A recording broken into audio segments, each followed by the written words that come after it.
Oh my goodness. It's just our voices. No, there should be... I'll just keep going over the menu, so then there's noise behind our voices. Okay. That's good. Ferrotron says they're ready. Awesome. That's good. Oops. Ferrotron says they're ready. Awesome. That's good. Is my voice too loud? Ferrotron says they're ready. Why is my... Awesome. Huh, that was fun. Sorry if you were watching. Apparently, my Twitch just decided to play even though it was stopped, so... So it was just looping me over and over again. Oh, that works out to be weird. It does. FedComp needs to give me the pin.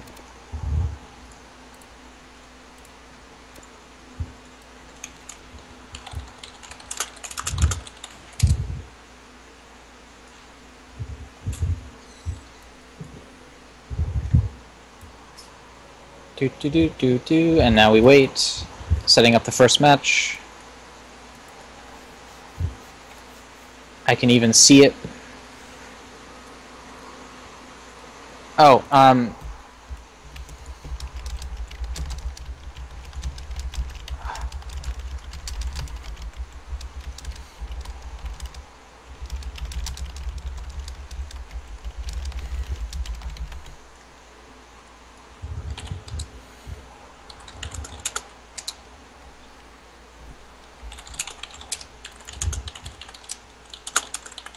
Alright, so there's 21 people watching, so we should, 21. Yeah, 14. Just kidding. Everyone left. Yep.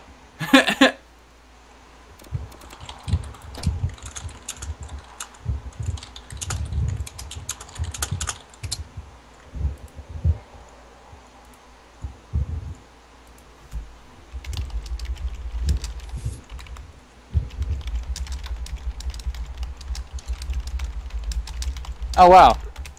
You can't even join the match with the pin if you have show pin off, so whoops. Huh. Okay, so you have the pin for what he has, though? Yes, I do. Okay, did you send it my way? I did. It's in Skype. Oh my god. So many things. But you need to you'll need to hide AirMech on the stream, enter the pin. Ah. Otherwise, everyone will see it. Hooray. And apparently, I hear we're having issues with swap. So we'll have to have everyone enter in order. First on one team, second on... You're in play. You need to go to spectate. Awesome. Yeah. Doing good. Don't worry, he's playing. I got this.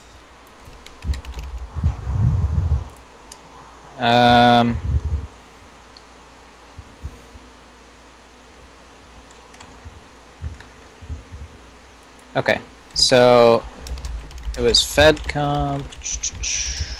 Let me check the bracket real quick, because I'm good like that.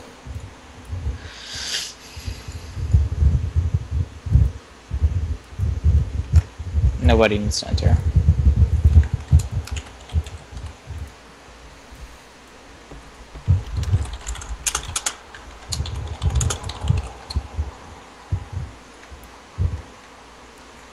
Alright, so if you guys are watching the stream, basically we are just getting it all set up. It should be good soon. Yeah, we're not doing really good for entertainment right now, but hopefully once we get this matchup, it will be good for entertainment. Alright. FedComp left the game. Yep. Because the pin was shown on stream, which is annoying. No, it wasn't. Yep. I have the new pin. You have to make sure that AirMech isn't like being shown while you enter the pin to enter the room. Otherwise, apparently, there's no way it gets blocked out. I have the new pin. I'll send it to you. I had something posted over it though, so it shouldn't have been a problem. But that's okay. There's a new one.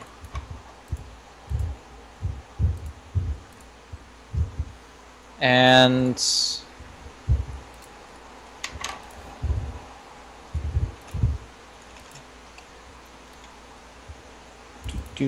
Setting it up, telling everybody, let's get this going. I'm too excited.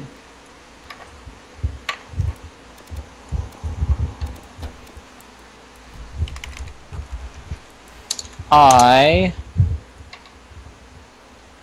am spectating. Cool. I'm in. I'm spectating as well. Good. We have 2. And you know for a fact that the pin wasn't shown on stream. Yes. Yes! Because I popped the, I'm able to pop my, the menu over, like the tournament brackets. Oh, that's so good. Which is what I thought I did last time, but apparently I screwed it up. So woo. Okay, so we've got FedComp and we're waiting on M Nobody, Punktronica, who is with FedComp, and who's the last person? Pixie? No. Check the bracket.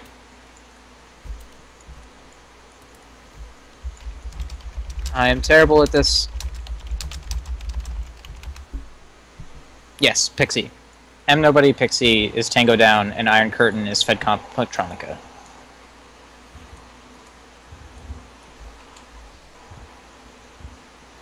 Yeah, the that tournament bracket logo that just pops up is my I just want to have something that covers it. So that's why it doesn't look that great. It was a print screen with some MS Paint. So yeah. You can actually we can link to the actual tournament bracket. We're just gonna have to wait to have it edited and all that stuff. So yeah, because we're really good at making sure this is working right and going fluid and everything. 31. I see 31 viewers. That's pretty good. Cool. So we should be starting here in just a minute. I know we're just waiting on 3 more.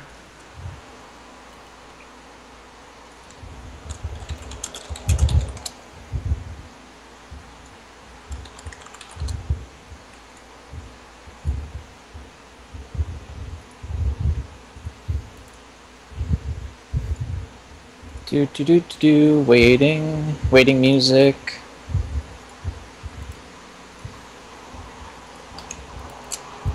It's a good thing my screen isn't shown. The pin is written all over it. Triplicity's here. Triplicity's here. Awesome. Good. Good. Super good. Sorta.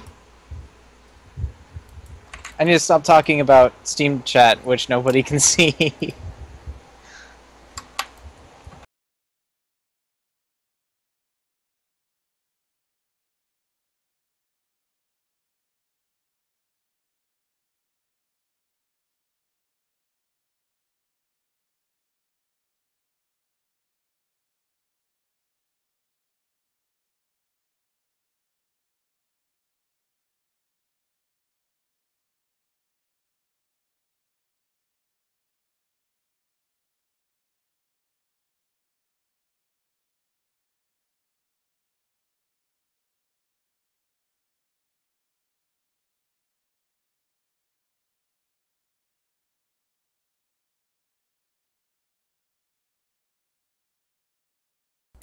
Yeah, guys, I just muted the audio for 1 sec. It's still there. I promise, we're still here. We're good to go. Just getting it ready.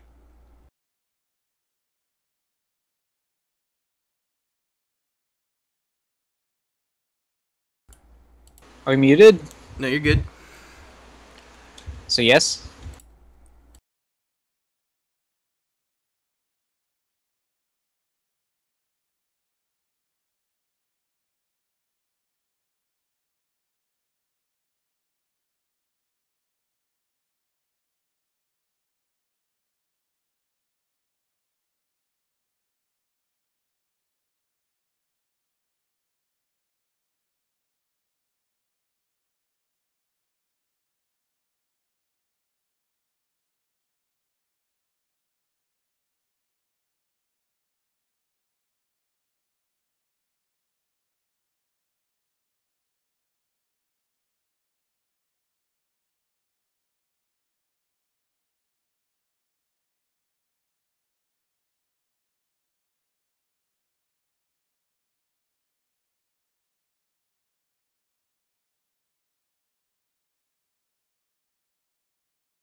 Alright, so we are back, guys. Sorry, we just had to figure out a few things and we were good to go. It should be starting in soon.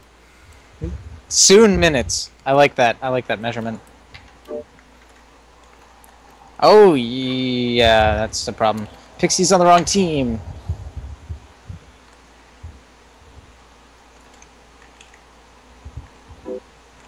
Okay.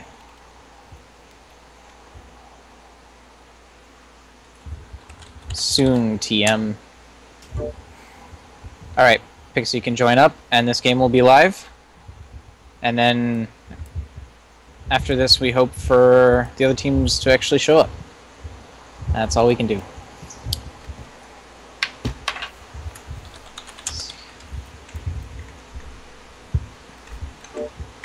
There we go. And we have the match! Oh my god, this is exciting. Alright, so...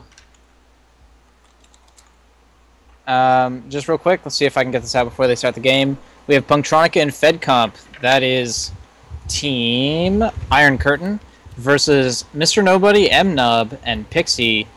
They're on the blue team, and they will be... what is their team name? Tango Down. Tango Down. So, I'll just talk very little about how both these team setups are going.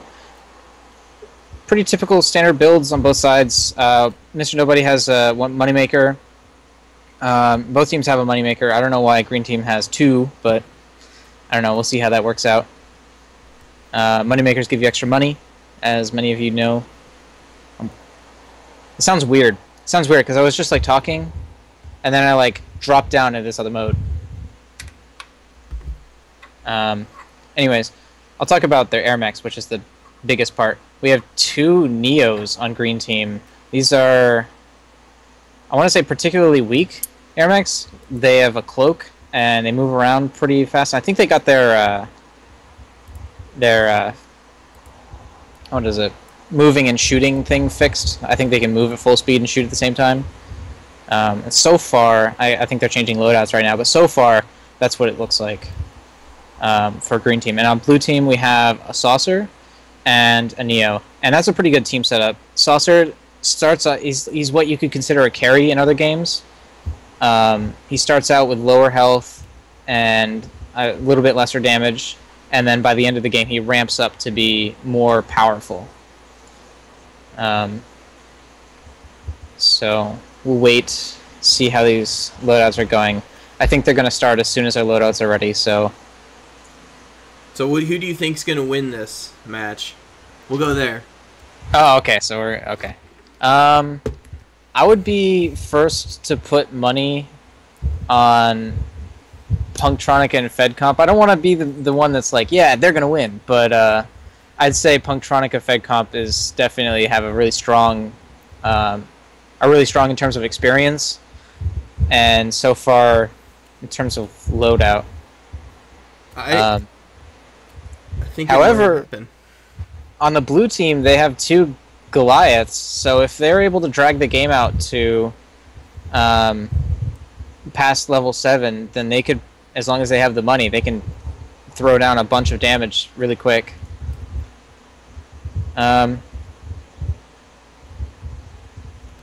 know I'm excited to see Goliaths. Like, that is my thing. When I first started playing AirMech, I was like, tanks! And I just want to see a giant tank rush.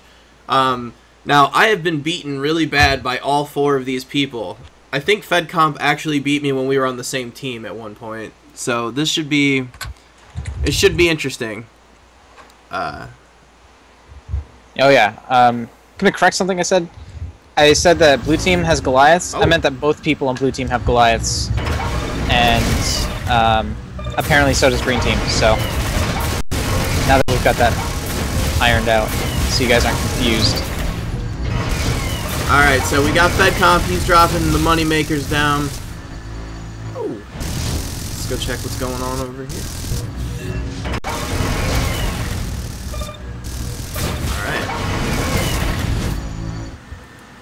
So we have some pretty standard startup, putting down the money makers, making sure you get your economy going. heavy anti-air, some T-99s, make sure that you can defend your own base in this pre-game. And of course, first map is Thar. FedCom Punctronica, making sure that looks like Punctronica is going for this bottom left outpost. That'll give him extra XP and allow them 3 extra pads to put down moneymakers or whatever they please on. And once you hold it, it's a little bit more difficult to take out. And FedComp wasting no time. That bottom left outpost allows them to move in right onto Blue's territory on their close outpost. That's going to be a lot of early aggression. However, Blue team is defending it, and Mr. Nobody's making sure to put down infantry to deny that. I see a few people in the chat that says that they're having lag spikes. You can adjust the how the quality that you watch the stream in. So if you have it, it's probably set at 720 instantly. Drop it down to 360, you'll be fine. It just has to do with your internet and Twitch and all that fun stuff. But right now, that should help it. Right on. We're seeing a huge fight over the middle point. I was hoping that we'd see more about the middle point. So far, it had been ignored. Right now, Blue team, after a nice fight in the middle, have taken it. A lot of neutral enemies sitting around it, so they're going to have to clear those out before they can really do too much with it. But it does give them that control in the middle of the map. However, these infantry drops are relentless. Green team takes back the middle point and pushes Blue team off.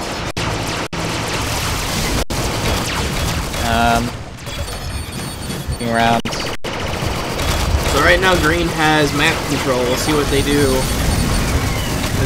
This middle area is going to be contested for quite a while. I see some Geminis coming out. I use Geminis a lot. I think they're like, whoa, whoa, whoa. FedCom takes out Pixie. Mr. Nobody running.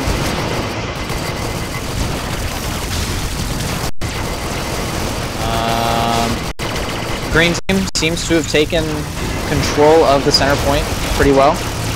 These Seekers are doing a lot of annoying damage, however the base keeps them healed up.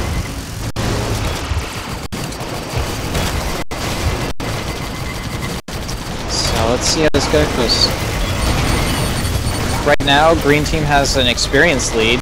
FedComp is level 3, and Punctronic is level 2, as opposed to Blue team level 2 and level 2.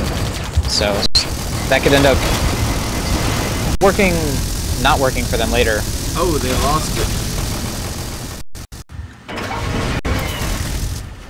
That lag spike I just saw was in-game, so if you just saw that one.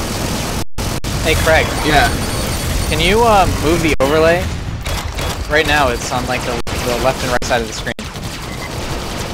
Just shove that up to the top. Yeah. Because I know we're having people affected by it. Anyways.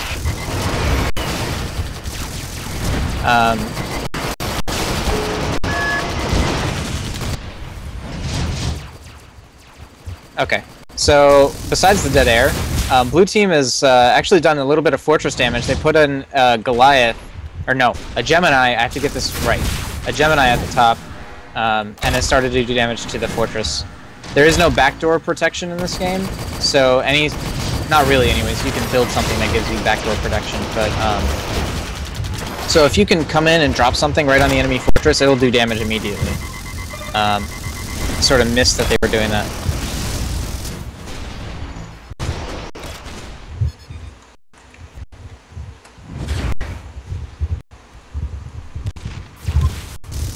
I think it would be in Blue team's best interest, as they have retaken the majority of map control, to push in on the left outpost, the close green outpost, and push up, because right now Green team's base defenses are low, and if they did some scouting they could see that. Punctronica has moved in some green infantry onto the Blue team's close base. Let's see what they do with that, but so far, yeah, I immediately say that they should, that the Blue team should move in on that Green team's left close, and they put up bear traps, which stop infantry from entering for a time. However, blue team is still solidly in control of the map, and green team is just basically having an infantry war with them at this point. Also, right now, I'll take, well, not right now, but after the match, I will take any sort of criticisms you have on my casting and the Twitch TV chat. I know it can be annoying, and I know I sound sort of weird, but... Oh, Fed comp! He's got no health. He dies. Fed comp's dead. Those heavy anti-air turrets doing so much damage. They don't have to follow you forever like Seekers do. That's good for blue team. It's really good for blue team. I'm hoping that blue team or green team will go in behind on the fortress and take out some... Oh, Punktronica set down a Gemini right directly at the front door of blue team's base, and it's doing so much damage. It does double damage when it attacks the direct front of the fortress. And right now, blue team isn't even responding. Oh, Mr. Nobody's going as fast as he can. Punktronica's down with another one. But dodging the bullets too. Mr. Nobody is just great with his defense. He set 2 Geminis down right where they were, and he takes out Punktronic on his way out. Wow. That was a great defense. And immediately, the lunchbox on blue team's base adds shield. Blue's got heavy control of the middle, though. That is theirs for the time being. If they can watch these backdoor attempts and keep middle and that top base, then they can push in with Goliaths later. Pixie's in trouble, but no, he makes it out. I think they're about to take one of the bottom bases, too. They're dropping infantry. Oh, Fed comp and Mr. Nobody fighting over it. Mr. Nobody wants that bottom left point because it'll keep Fed comp away from that close point, which he's been using to do. Oh, we got some heavy tanks coming center. Whoa! 4 Geminis walking into the blue team's center point. One of them gets destroyed. Mr. Nobody's putting down extra tanks and healing them up on the way. Punktronica's providing support. He's low on health though. Punktronica is almost going to take one out by himself, but Mr. Nobody so far, if he just walks over, he can kill him. Yeah, he's low on health. There he goes, He's pinned. But Mr. Nobody's low on health too. Oh. Mr. Nobody kills Punktronica, and Mr. Nobody makes it out. Wow. However, that center point, you can't underestimate it. It gives so much map control. Equidistant to every other point. Except for the corners. Equidistant to all the side points. Blue just took over the bottom. Oh my god. And he's gonna capture that Seeker if he can. Oh man. There's a big fight. Fed comp is low. Pixie destroys Fed comp. Punktronica died to something. I don't see what. Oh, look at center point. Pixie's putting down some Geminis to move down the center. All right, this is pretty interesting because at this point, it's anyone's game. But knowing Punktronica and Fed comp, I was picturing this going a lot more one-sided. If Mr. Nobody can just distract them for long enough, they won't see it until it hits them. And so far, there's 4 Geminis moving down the center. Pixie's there to support it, and they're not even looking. Oh, green's getting attacked. They see it. Okay, yeah. They're gonna try and stop it. Pixie and Mr. Nobody, they pushed down a lot of the base defenses. They just got 2 T-99s on the door, but all of that blue assault is gone. Mr. Nobody's in a bad position. Oh yeah, that's not good for him. He's dead. Oh, he's dead. That took out a decent amount of health, though. It's still going. It's still taking out some health on their base. Pixie was providing extra support. He brought in 2 Geminis, 1 Gemini. However, that's a big blow because that means that green team has to, come back and put up more defenses. Meanwhile, blue team can go and take out the side points, take out money makers, and gain back most of the map control. And that usually is the start of the slippery slope that is the end of the game. That's usually the first 5 minutes of any game I play. I just lose instantly. So it's pretty interesting to watch this happen to the people that have beaten me, and I want to see how they combat it. Lag spike. Yeah, I got a lag spike. And a lot of that too is FedComp and Punctronica. I know they live. Where do they live? Because we got people from all over the world playing this match, correct? I believe they're from Europe. Yeah, we definitely have an international player base. Ooh, look at what FedComp's doing. I see that. He is. He's dropping some Seekers. He wants to make sure they don't get anywhere close. He's doing. Mr. Nobody spots it. Pixie's coming too. But look at all those Seekers. Pixie gets destroyed. Oh man. Oh man. Mr. Nobody, what are you doing? Sitting around on his base, making sure he can't take too much damage. FedComp wants him to stop sitting on the base. But meanwhile, at the top of the map, Punctronic has been taking some of the points from Blue Team, trying to regain this map control, make sure that they're starting it. If I can talk. The infantry drops are gonna completely change this around. You can tell that's what Green's about to do right now. Is they're just gonna drop infantry, and this is how they'll take map control, and then Punctronic is in trouble. Oh. Yeah, he walked into a heavy anti-air turret and Seeker. Whoa. And Pixie. FedComp's in trouble. He dies too. Pixie going out, taking 2. That could be monumental in this battle. That's a great advantage for Blue Team. The Green Team looked like they were going to have this, this, like, I want to say comeback, but they were taking back map control, and then suddenly they just get set back. FedComp spawned. They're back in, so let's see what happens here. Oh, wow. Mr. Nobody's at level 7. That means if he wants to, he can build Goliaths. Oh my god. Please let there be Goliaths in the first match. I will be... Let me tell you how excited I would be for that. Mr. Nobody, what are you doing? Okay, he's safe. So level advantage right now, Mr. Nobody's 7, everyone else is 6. We could see Goliaths. We need to see Goliaths. Yeah. But I don't think they have the money for that. Not yet, not now. Look at the unit advantage. Green Team has only 33 units, and Blue has 47-ish. They change immediately after I say them, but... Uh-oh! Uh-oh! Switch over. Oh, Pixie died. What did he die to? I didn't get to see it, but I'm pretty sure we have Goliaths on their way. Pixie is level 7 now, though. We got 2 level 7s against 2 level 6s. I'm pretty sure Pixie is getting ready to make my day this early. He is! Oh my god, look at what he's building. This could be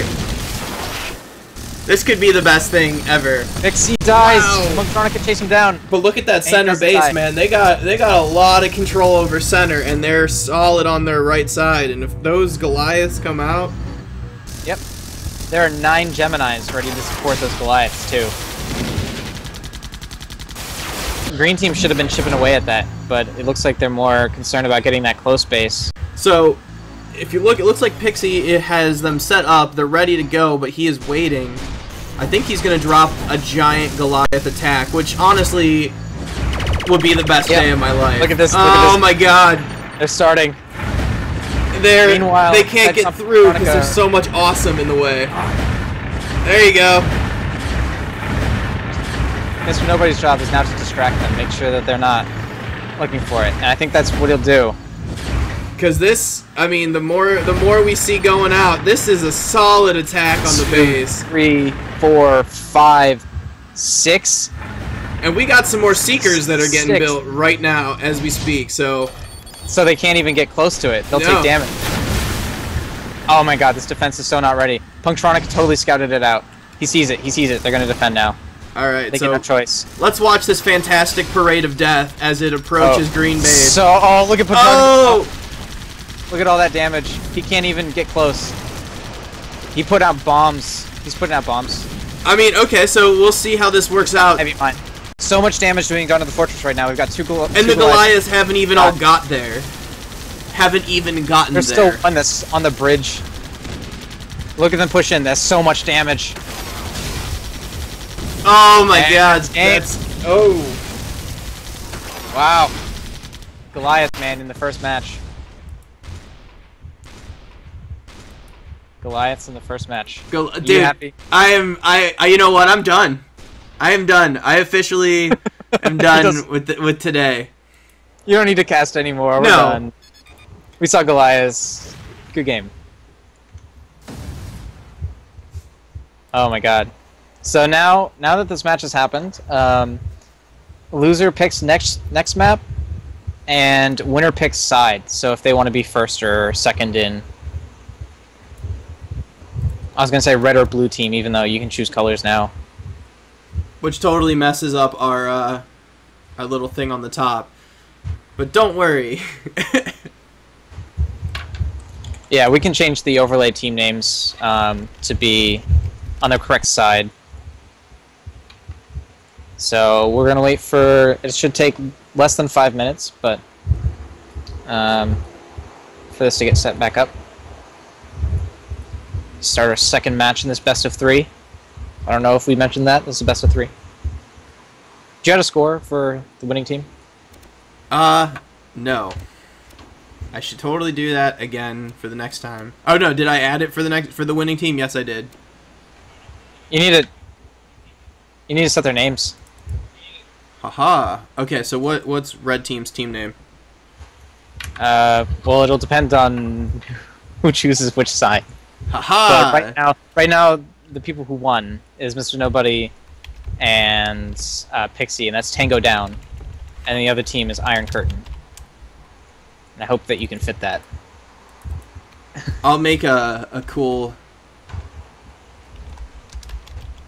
They're Iron Curtain. That's their new name. Okay. They don't have to be all caps. Yes, they do. Okay. That's how excited I am that I saw that many Goliaths come out in the first match. It was awesome. Oh my god.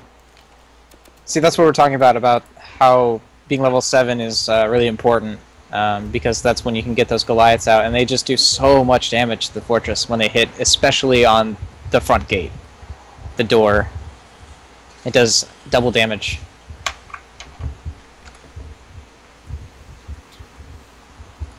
Someone has suggested Kurt with an N at the end. I will take your suggestion. Oh, that's such a good suggestion. Yeah, that Chuck, you are the MVP here. We'll put an N at the end of their Iron Curtain. If I can do that right. If I could, you can see all my typos as I type. Curtain. There it is. Game time. So, we're getting the matches set up for the next round. I'm not sure what maps. What maps are you thinking are going to show up here? In terms of the next maps that we'll be seeing, I really don't expect to see Twin Peaks, and I don't expect to see Simple, so that means that we'll see a match probably on Chasm, probably on Sand Rim, or this is just the ones that aren't Twin Peaks and Simple, but Duel, Nestorn, Sand Rim, and Twin Peaks. I don't see a lot of favor for Nestorn, so it's possible we see Sand Rim, but of course it's already up to the teams. I know Simple was one of the maps that you're not allowed to pick in this, but I would love to see a Goliath battle on Simple. That would probably be my favorite thing ever. There's only one. What? There's only one place where you could fight with them. It's just one single strip of battle. Absolutely. That would be awesome to watch, actually. Oh my god. And there's a new map called Veil, if you've played the beta. That can't be played right now. It's just simply not complete. Even though it looks cool, it's got a cool color scheme that is different from all the rest of them. And it has a new unit in there, which you can't even use, build yourself. But it's called the Gorgon. It's basically like an armored, moving, heavy anti-air turret.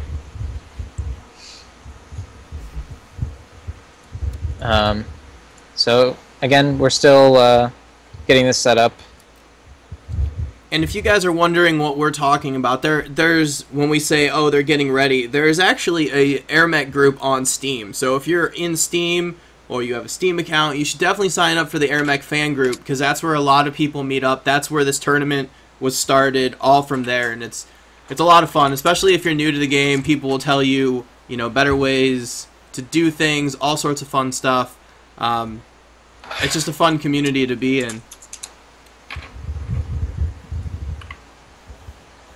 It's a little bit of confusion, as you might expect. Possibly two more. Possibly two more matches.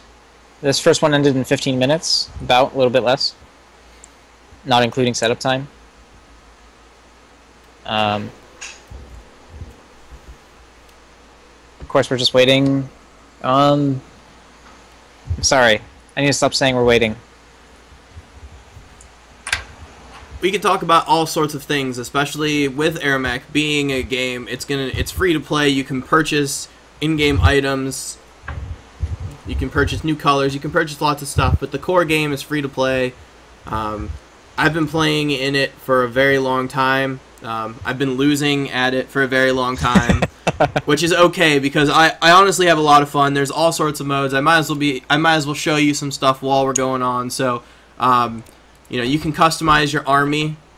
As you can see, the units you bring in. Yep, you got all of the units available. There's all sorts of tanks, all sorts of add-ons to your base. There's all sorts of pilots you can play as, you know, the characters that Carbon has made. You can play as Penny Arcade people. You can play as Jesus. There's lots of different alternatives to this game, and the people that you're watching right now are the people that have been playing this, that have been figuring out all the strategies and know exactly what's going on. Yes, there is also Google Chrome playing. If you've been playing long enough since Easter, there's actually a bunny plane.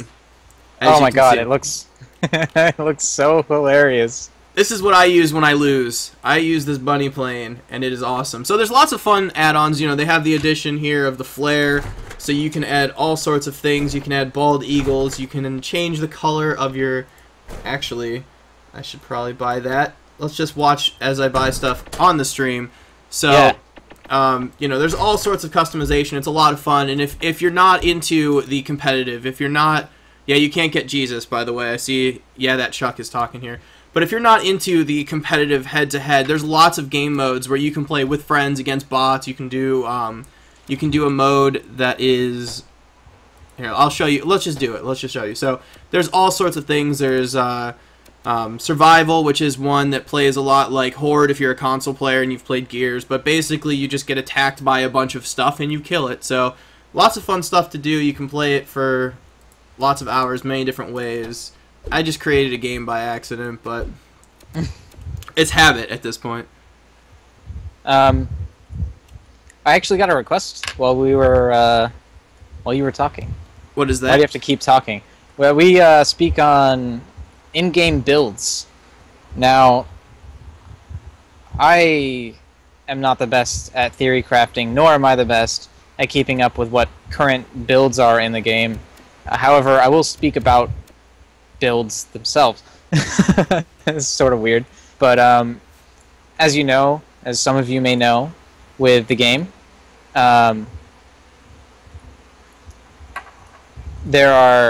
you can have a pilot and you have your own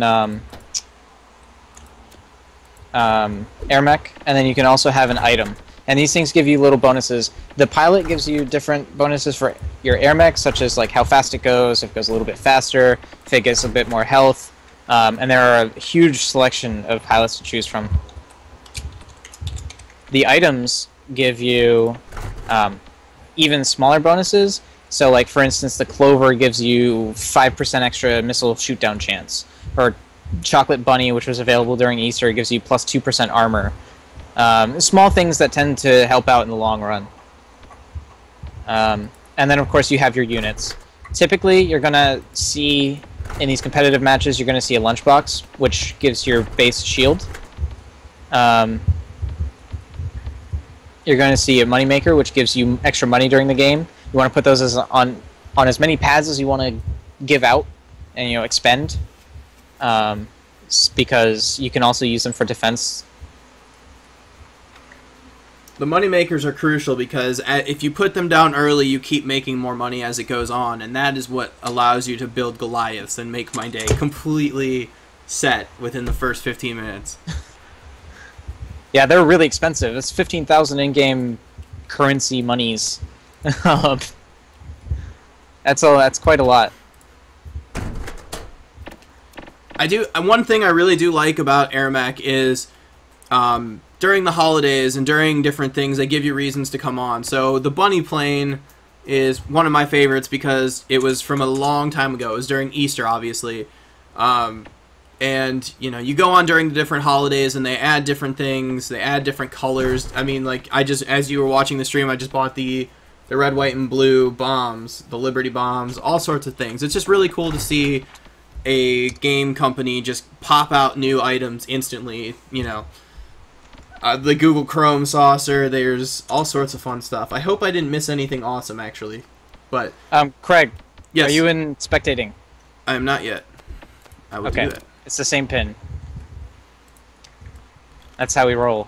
Alright, so everyone, I'm turning off the stream for 1 sec so you can't see the pin or else I get yelled at.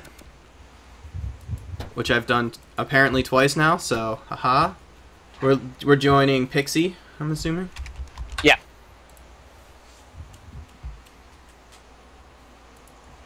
Alright, so I'm in. I'm spectating. Cool. So let's look at... Right now we have, so far, an even match in terms of AirMechs. It's swapped a little bit. Saucer and Neo per side, which will be interesting. As you know, it worked very well for Pixie and Mr. Nobody last game, so... Punktronica still not using any flare. He doesn't need flare. He's cool enough on his own. If only there could be Goliaths that follow in the air, that follow my AirMech. That would be ideal. That'd be awesome. You should go petition the devs. Be like, hey, I need a flying Goliath. And they're like, no, that'll be overpowered. No, just like one that follows me around. Dude, it doesn't matter. The Goliath could shoot while I fly around and I would still lose. What if it shot, like, useless items? Silly string. Yeah, it shot, like, silly string at nearby enemies. How cool would that be? I'd buy that. Oh, we lost somebody. Yeah. Flying mini-bombers. So it looks like you're in a squadron. But only when you're using the bomber. I saw it said Punktronica signed off and then signed on, so I think something just happened with his Steam or his game, so he's coming back. There he is. Yeah, his internet might have cut out or something like that. Who knows? It's okay. Looks like this game is about to go live on Chasm. Almost. We're close. So, just looking at... Yep. Just looking at the builds that we have here.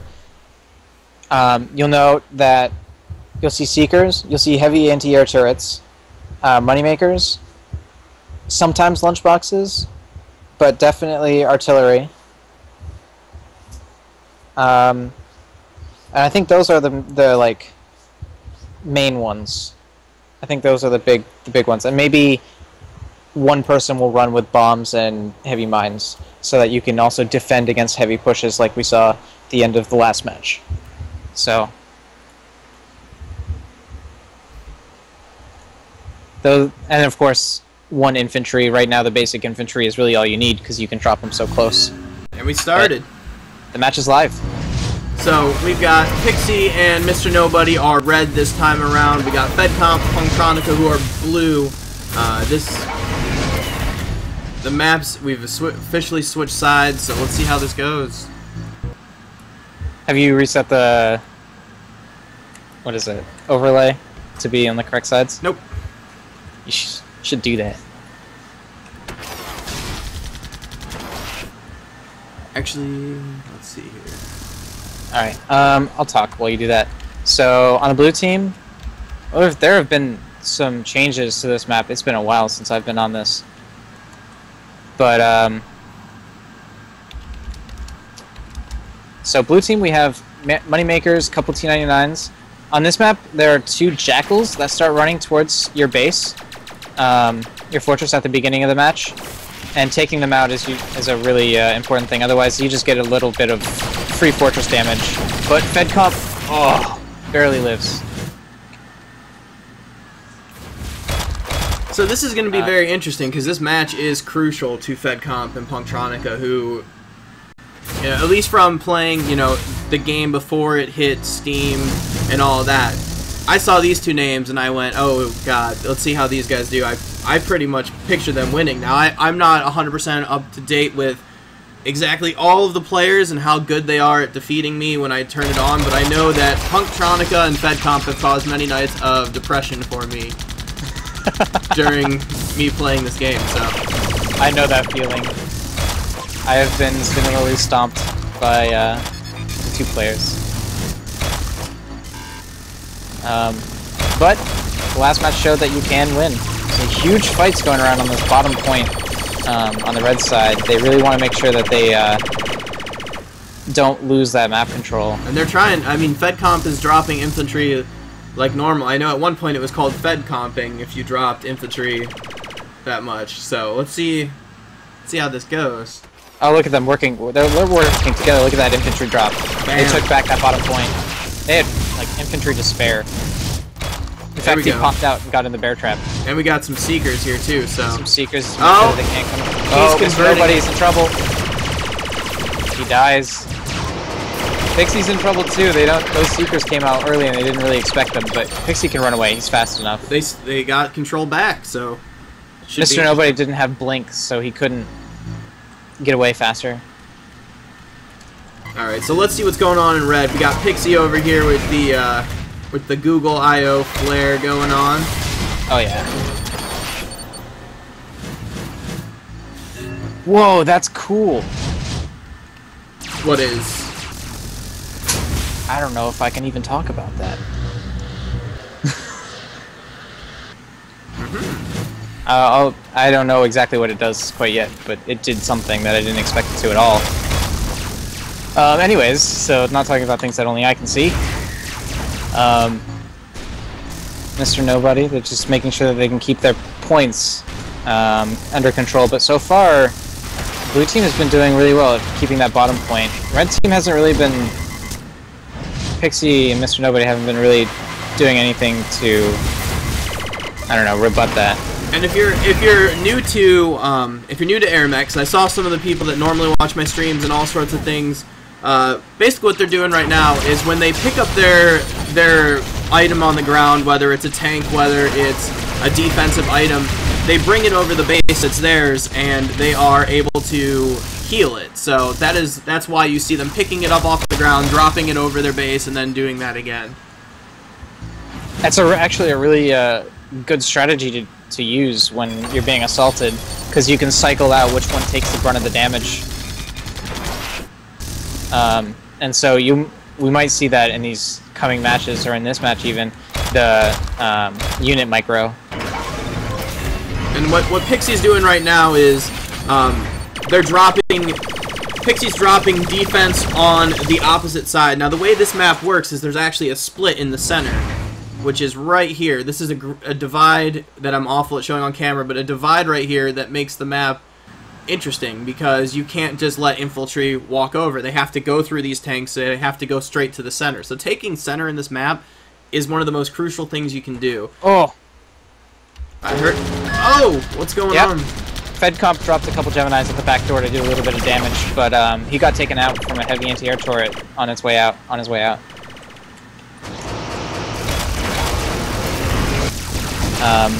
However, still, you should look at the defense that blue team has on that bottom point, the bottom corner point.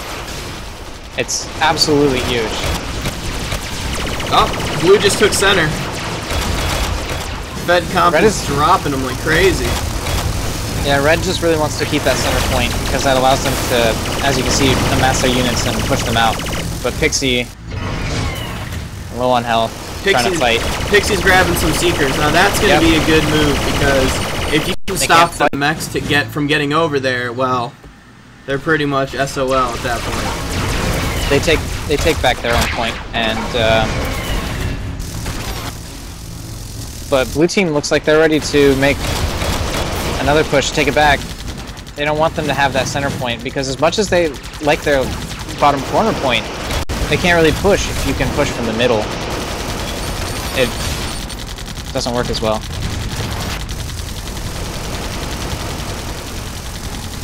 Now, I haven't seen anyone attack anything on the bridge. I wonder if that's going to come into play, either the top or the bottom bridge throughout this match, or if they're just going to go straight on the center or anything like that. But Pixie's just taking Infiltree down one by one right here. Oh yeah, one of the interesting things about this map is that the chasm has the two bridges which units sit on. And you have to spend a little bit of time to remove those units, but once they're gone, your infantry can sneak around. That's actually a path they can walk down, and so can your units if you decide to put them that way. But it looks like things are starting to slip out of blue team's favor, as middle point has been taken. Oh my god, Punctronica takes out Pixie. But Pixie just took over the bottom left spot. So red is approaching upon blue territory at this point. This is blue team's chance to like try and do any damage they can. That's what you have to do when you've killed somebody. You got to try and obviously make the best of it, but we haven't really seen too much of that. Respawn timers are a little bit low though, so I don't know how valid that is. Look at red team. Yeah, FedCom can't even get over to that center base because of all the things destroying him instantly. Now Pixie might want to go and heal that Seeker over there before it just explodes and wastes a lot of money. It exploded. Ah, man. However, in the meantime, Mr. Nobody's taken out the top right point. FedComp is in trouble. He's low on health. The heavy anti-air turret is going to kill him. Almost cementing their location there. If I were red team, I'd have put up a couple Arties or Archies to do some small damage on that bottom left blue point, which FedComp just remembers exists. Now, if they've got the top one right above the base, so if they can secure the top right above the base and to the left of the base, we could see... I only could imagine and only hope that we could see some Goliath attacks from both sides. You just want to see Goliath. That's all every day. That's absolutely true. Because that was the one thing, if you play the survival mode, you see the Goliaths, and the only way you can utilize them is by taking them over with your Osprey and converting them. But... With your Osprey? With your, whatever. Saucer. With your Saucer. Your Sauceprey, that's what I call it. I said Sauceprey. That's what I call it, okay? So, yeah, taking over your Saucer and converting it, which was fun, but now that you can drop them... Punctronica's trying to take that top base over. He just died again to the heavy anti-air turrets? Yep. Oh, man.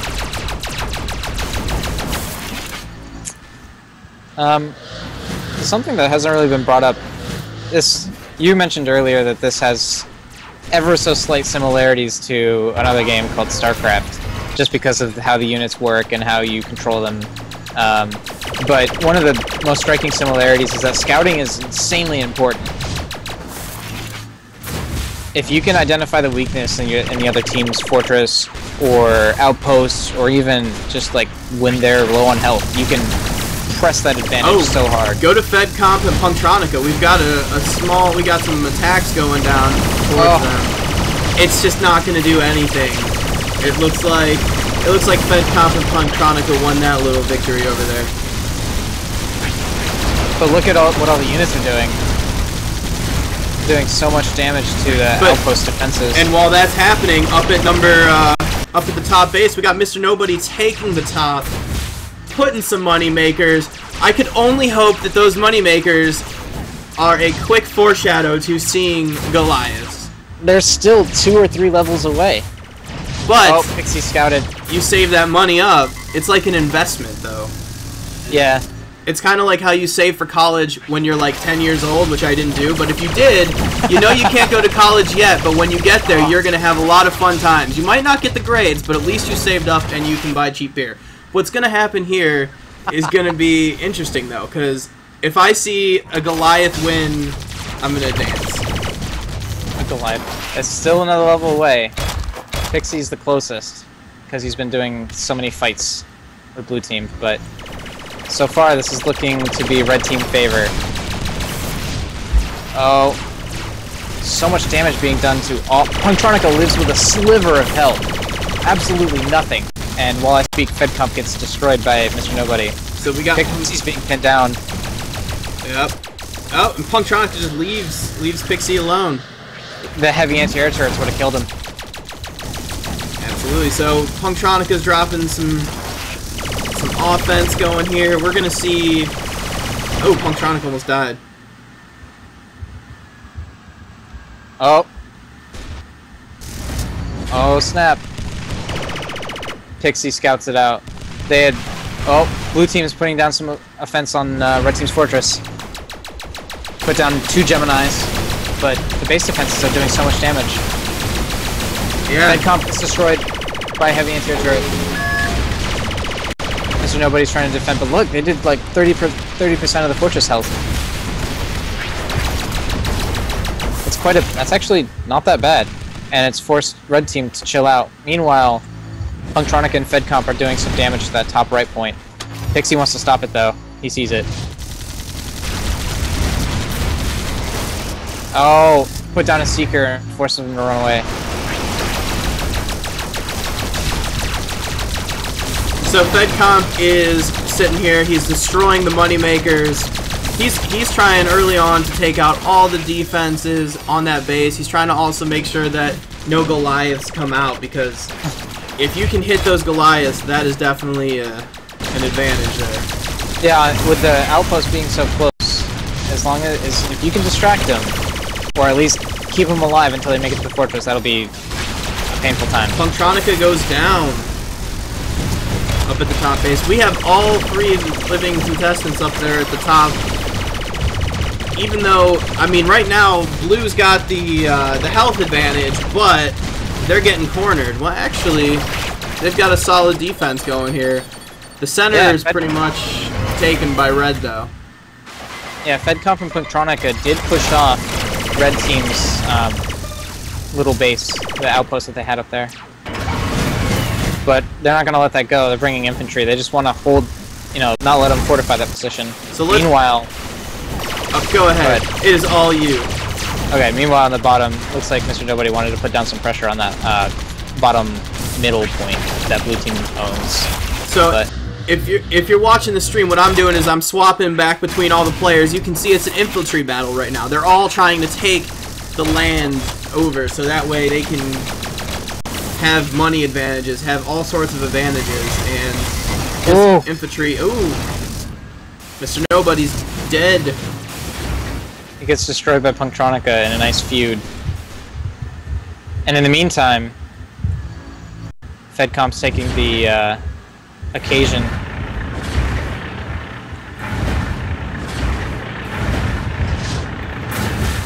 FedComp's sending some Geminis and a Seeker up towards their base. Mr. Nobody sees it happening. Yeah, Mr. Nobody's got that. He's going to try and defend it as best he can. He's building some heavy mines. He better. That might actually do a lot of damage, because there's not a lot. There's not a lot of defense. Pixie came over to help. So low health. While that's all happening, Punctronica is trying to take that top base, which isn't very defended at all. This could go either way still.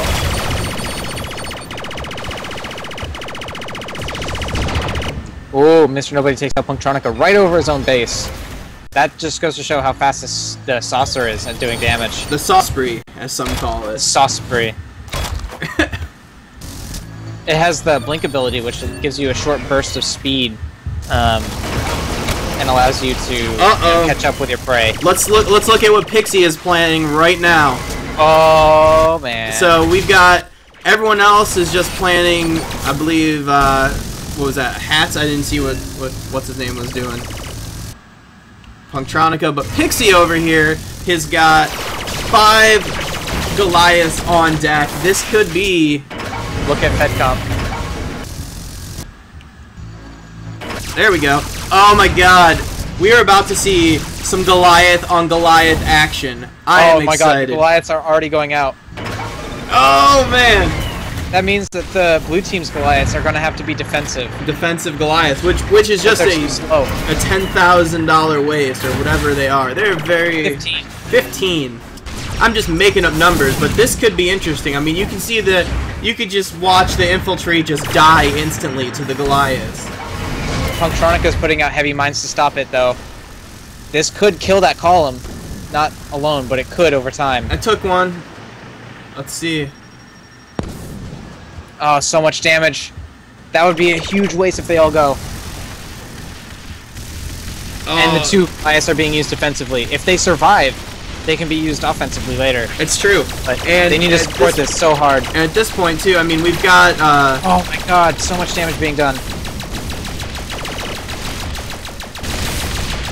Those two Goliaths have held off so well. Mr. Nobody is just shooting at the door at this point for an attempt to try to save face for the fact that their Goliaths just went down. FedComp is trying to capture one of the Goliaths. Oh man. Since there's nothing to stop him from doing it. He's gonna do it too. Oh man. He just jacked your Goliath. My god. Especially too because, you know, that was a lot of money. That's a lot of their funds that they're going to use to fight this battle, and well, now it's gone. That sucks for them. Pixie's gonna try and snipe one to get rid of it, but Punctronica's gonna defend it. He doesn't wanna see that happen. So Mr. Nobody, obviously, I mean, he's only dropping a he doesn't have enough money there. I mean, you can see he's doing infantry. They're trying to take it back, but I think we could have oh, Pixie, so low. I've seen some Geminis going out, but I think that was their plan, was to hit them hard with that, and it's not working too well. That could spell their doom, but I don't know, we'll have to see. FedComp is just taking out the boomers.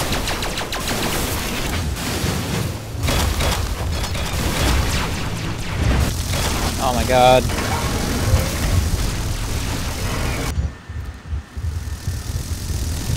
Now we are at the 17-minute mark. When you get to 30 minutes, at least from last time I played, but apparently I'm wrong whenever I talk, you'll start seeing the bases start decreasing in health. Which would be very interesting if it comes down to neck and neck and it's map control at that point. Yeah, it used to be a much worse system, but this definitely bases it more on map control. You can see Mr. Nobody doing some unit micro to make sure that the Geminis is just wasting his time at the center base. Punctronica, Pixie should just go over and start attacking him. But FedComp gets destroyed by Pixie as he was trying to assault the Red Fortress, or at least try and take out some of the defenses there. He was attacking a T-99. So we got a Goliath coming on. I'm gonna give you a Goliath count. We got Goliath on red coming out. We got Goliath on blue. And then just infiltrate.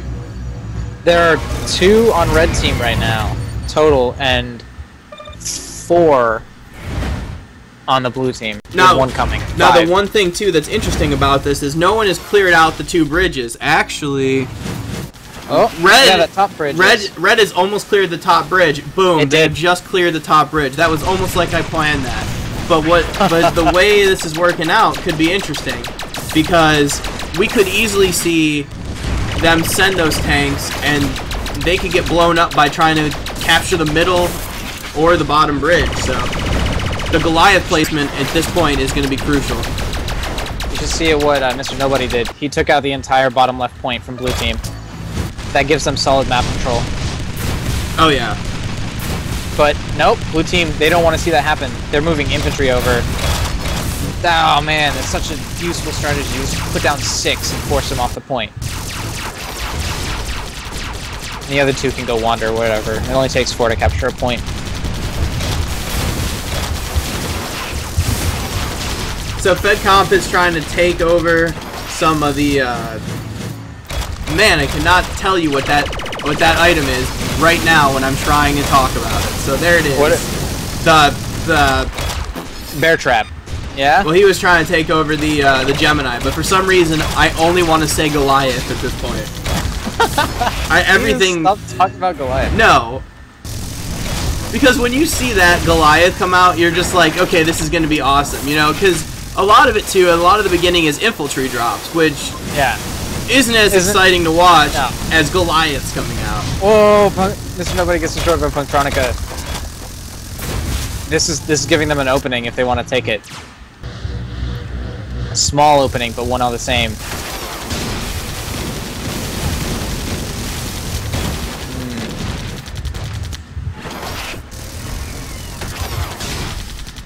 Also, in this downtime, I think I might mention we've had a team withdraw. Sucks, man. Mr. Nobody, he's so dead. Oh, okay. Okay. you made a great juke. We should also give a shout. Triplicity is the one that basically made this entire tournament happen. Oh yeah. Trip is actually figuring out everything while we're having fun watching the game. So, shout out to Trip. I know Trip is watching, but doing all the hard stuff while I flip back and forth between players. Oh my god, you're pressing 1 through 4. How difficult is that? It gets kind of tough sometimes. Oh no, I know. Ah man. If I could multitask more, I might be able to both cast and read chat, but that's not something I can do. It's all good. So Pixie has got a Goliath about to be birthed, hopefully somewhere, because it's awesome. FedComp is just dropping some infantry. FedComp and his damn infantry. Mr. Nobody infantry. Infantry is overpowered, man. It is. It always has been. But, you know, it makes sense because you need people to take over a building. You can't just... Tanks can't operate machines. It makes sense in my mind, okay? So we'll just go with that. Now, Pixie over here is just teasing me because there's a Goliath ready to come out of base, and he just waves to it and goes the other way. Assuming... There's like a Goliath wall. There we go. Pixie just dropped it up in the top base. However, it's taking a little bit of damage, so maybe, hopefully Pixie actually will heal it before sending it, because Goliaths are my favorite part of the game. We're waiting for, I'm waiting. This game has been going on for quite a while now, comparative to the last one. And it's been a pretty hectic game, map control going both ways. So I'm excited to see how this is going to go. I'm thinking this might hit, you know, we might have to see 3 matches, which I'd be excited because both of these teams are awesome. And to see this match go on this long is going to be intense, especially once it hits 30 minutes, because then all hell breaks loose. Oh yeah. And again, we still have a little bit less than 7 minutes until overtime hits, at which point map control is the name of the game. Mr. Nobody's about to get taken out. Oh no. Now, if you look at he needs to leave right now. Pixie's running out of energy. Pixie's about to go down. Slow. Oh, there goes Pixie. What's interesting Nobody comes to help. is if you check out the center base. If you check out the center base, there's 2 Goliaths just hanging out, waiting to kill the infantry. Watch that. Boom, boom, dead. No more infantry. They don't even care. So it's cool that they have those on deck because, you know, when you launch your final attack, you want to try to send everything you got. And I can see a bunch of Goliaths getting ready over here on red. At the fortress? Yep, at the fortress.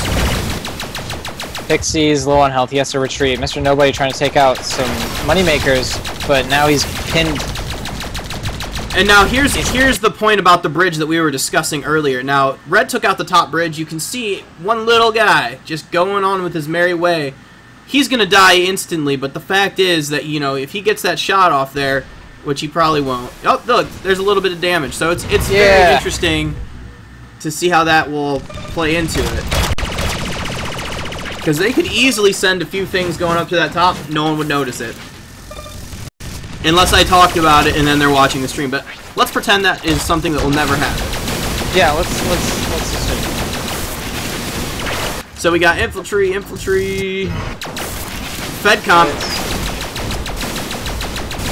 Just that little guy would not die, and he made it into the base somehow. That sneaky little guy.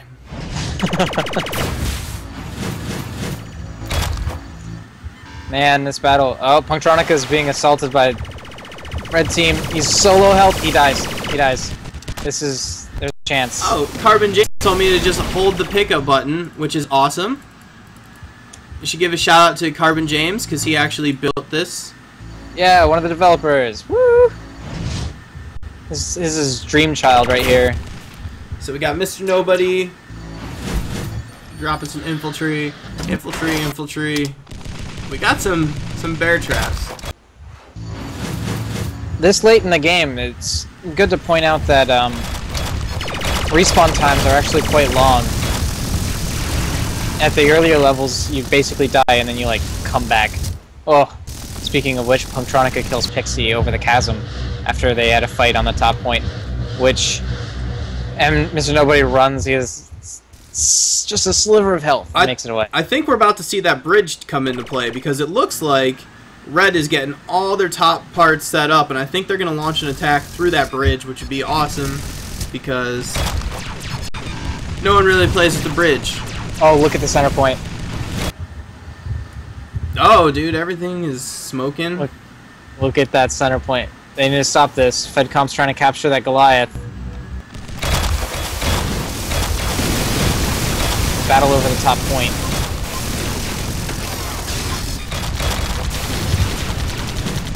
Red team can't give this up. It'll cost them too much. This blue team can suddenly pull out a bunch of items and just push up. Even though their defense there isn't all that good, that would be a strategic advantage. 3 minutes until overtime.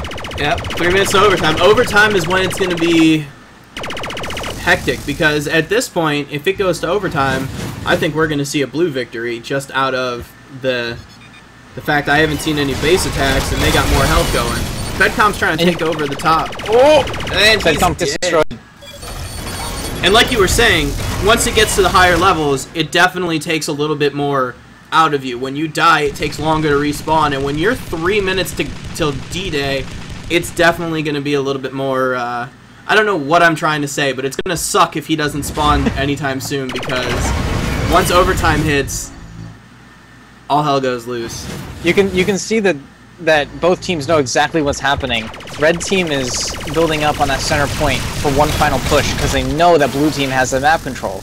And you can see that blue team's strategy for the last 3 minutes has been get as much map control and remove as many defenses as possible so that you win in overtime. Now, whether or not, saying, oh, let's just push it to overtime is the best decision, but sometimes it is your better decision. Your only one. I have definitely seen, and now what's cool is, throughout the building of the beta, originally there wasn't that 30-minute mark and all that stuff, but I've had some battles where it's been just me at the end waiting for 30 minutes to come and trying to kill the other person, because if you run out of lives, you're dead. Oh, that was in the earlier, yeah. Yep. So. How many are there? Wow, there's some Goliaths over there in the center. I'm seeing Seekers too. Seekers and Goliaths. I think they're getting ready. I think. FedComp died. They should. Oh man. Well, I mean, and here's the thing too. They need to start sending because it's a minute. We are 1 minute till overtime, and once that happens, they're not even waiting on another one. They need to go now. They gotta send it. They have to go. Come on. Because FedComp is building Goliaths. I mean, these Goliaths are going to have a giant battle there, but both teams are going to start losing health instantly, and the team with the most health at that point wins, and that would be FedComp Punctronica. The ones with the most life and the most map control. You can win if you just own one more outpost than the other team. Yep, and right now that's FedComp, and I think they know that. I think that's what they're doing, is they're just getting ready. They're just going to be on defense. All they have to do is be on defense at this point. It's just 15 seconds. This is They gotta go, man. You gotta launch these. There we go. Let's see, because this is basically... more seekers. Go grab all the units you have. Send them. Yeah, send everything, because at this point you're gonna lose if you don't. So I'm gonna follow these Goliaths. Fedcomp knows what's happening. He's building heavy mines. He's making sure they don't even get close. See, now, I would just be dropping things to blow those up at this point. Just try to get your... Oh, wait. Do we not have overtime? No, it's red. We're overtime. Yeah, but there's no base damage being done by the team. Oh, there it goes. It takes a second step set in. Look at the damage being done to those Goliaths and to the red team. So they need to support this push. They have to. If they don't support this, it's game over, and we're gonna go to round 3 of this. Here they go. They're all hitting. They're hitting. Now what they should. This is tough, man, because at this point, they're getting stuck over there on that barn or whatever the heck that is. The barn and the greenhouse are catching their seekers and everything up, which definitely hurt this attack. I think this is going to go to game 3. I do. I think so. Unless, they just can't beat that. One more Goliath comes out for blue team. Just stem all the damage. Fedcomp is over there just trying to convert it for no reason. Just like, yeah, I'm going to take this.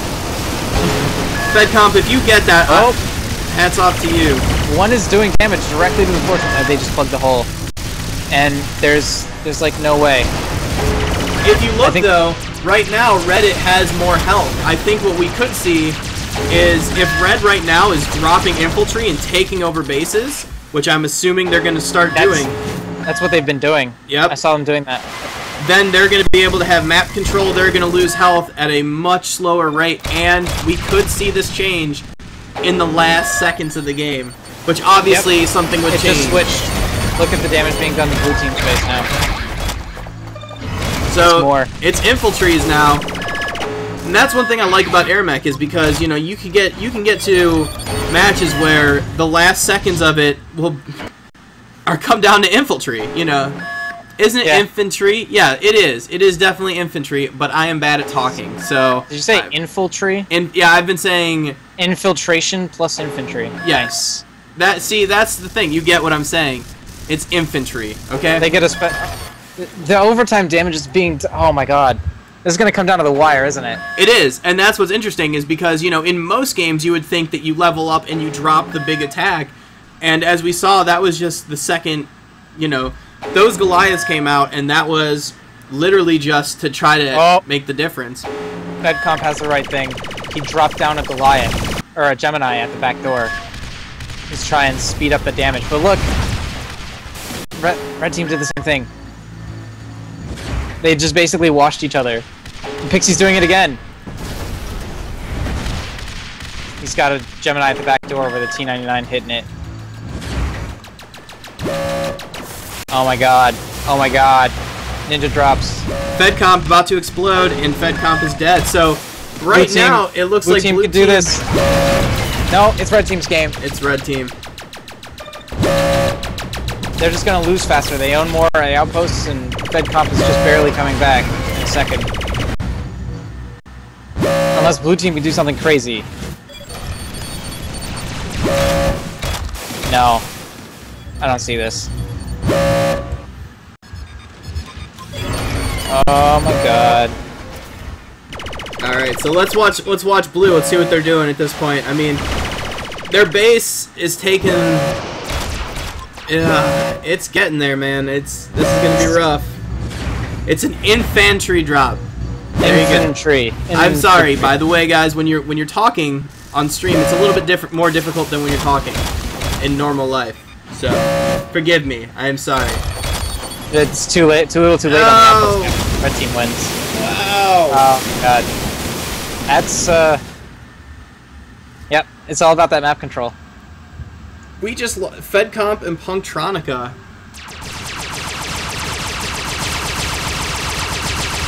Oh yeah. That's the first match. Pixie and Mr. Nobody take the game. Fedcomp, Punktronica are out. Are out. That's They just I'm gonna tell Triplicity, our organizer. He already knows, obviously, but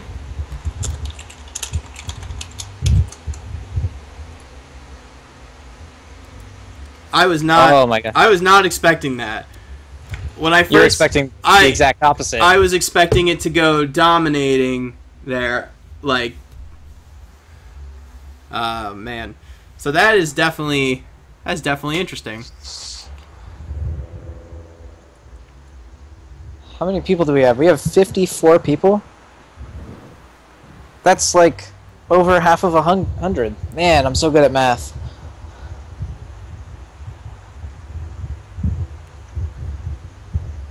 So, Tango Down.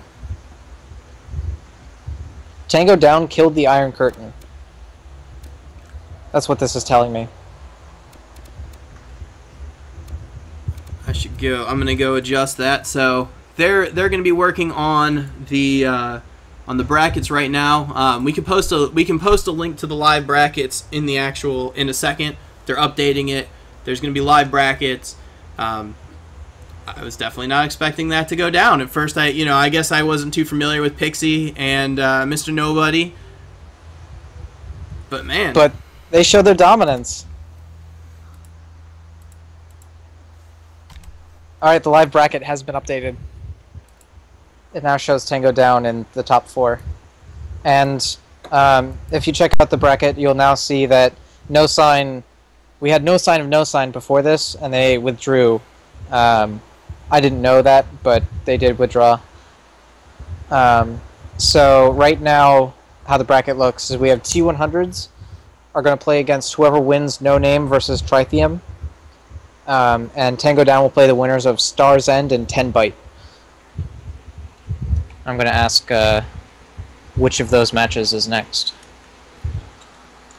Alright, so while I'm going to leave the bracket up for now, which I can't switch anything over because there's the bracket, but actually let's pop the bracket down for a second because we've got some downtime of it. So what we might as well do is we might as well up-talk AirMech and all things that are AirMech, because obviously some of the Carbon guys are watching. And, if you're watching this and you don't play AirMech, it's free to play. You should definitely check it out. If you're watching my screen right now, you'll see the main interface for the game. All sorts of cool things set up here. There's an AirMech beta bundle going right now, which you can get a whole bunch of stuff, and it's cheap. So, totally a good investment there if you want to start playing this game. Oh, yeah. Definitely. I mean, it's free to play to begin with, so that's good. And then, of course, you can pay for to get things faster. And this is, contrary to what other free-to-play games do, and I don't want to be mean and name any of them, but contrary to what other free-to-play games do, you get a lot of currency, the free currency, really fast. And it allows you to buy the more important items and units that you use pretty quickly. So, yeah, this game is definitely, a lot of games do the, they're free to play, but it's pay to win. This game, you could be very good and only spend a few bucks or anything like that. Obviously you should still support the developers. That's definitely the crucial thing. But yeah, but you can, in theory, you could play this game, do pretty well, and not really pay anything. Which don't do that. You should definitely support Carbon. But that's one of the things I like about this game is that it doesn't go down to, okay, well, this dude spent a couple hundred, so he's going to win every time. And I like that there's a few games out there that have been doing that and quite well. So. And if we have players who are particularly new and don't have any units unlocked, I just want to quickly say which ones are the better ones that you should get. If we haven't demonstrated enough already during these matches, Moneymakers are absolutely crucial. They are absolutely amazing units. So you're going to want to get a Moneymaker first, probably, unless you like the look of the Bucky. And then after that, you're probably going to want an artillery unit because if you can use them right, they work out really, really well and take out units really quickly from range, which is the most important thing. After that, I'd say getting a Gemini. They're the tank with 2 barrels. They're really good. I used to suggest that you should get an Armadillo, but I haven't seen them in use much for, like, months, like a month and a half now. Yeah, it's pretty interesting actually how it changed, because you know that last match I didn't see a single jackal, and I remember before you would see jackals going out for quick attacks, you'd see quick Bucky drops at the beginning, so there's lots of different things that happen. It's pretty cool to see the game dynamically change as it goes on, and there's been the fact that now it's beta is also pretty cool, because you know a lot of us have been playing since it was alpha, and it's just cool to see it evolve. You know what I've noticed though? I don't see anyone using bombs. Like the bomb yeah, drops. bombs are. They take a little bit more skill than not, because it inherits the direction that you're moving.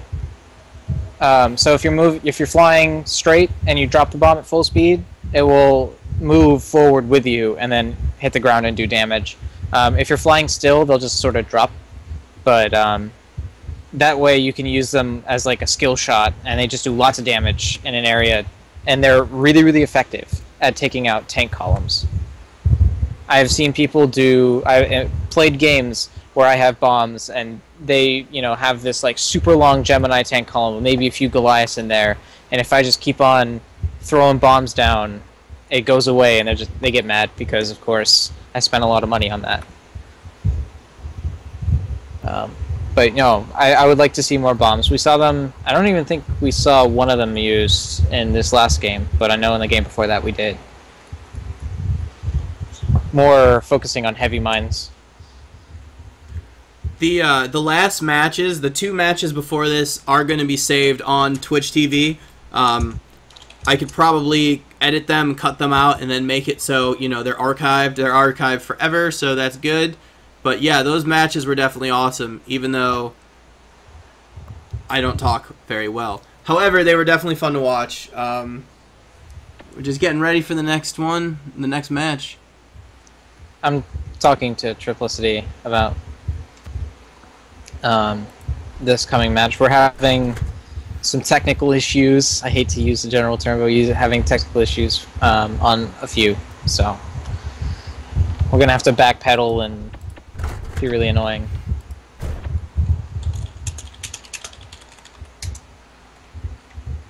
I didn't get that Google I.O. thing. When was that available? During the Google I.O. conference. Oh, I had to go there? No, you just had to you had to sign in on the Chrome account to unlock it. I know, it's crazy. You have to sign in under all these things. I missed that. I have the Indie Royale. I have the other Indie Royale as well, which I should redeem that one on my account. I don't think I have yet.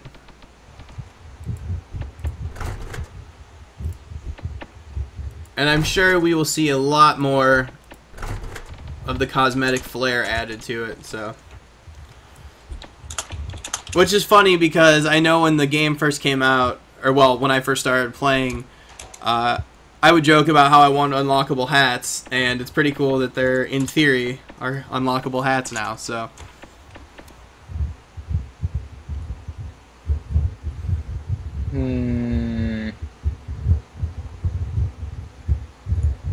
Yeah, I want to see more. I like the bald eagle. I have that one. He's my favorite. And then I also have the, what is it? All of the different tracers, and they're the best.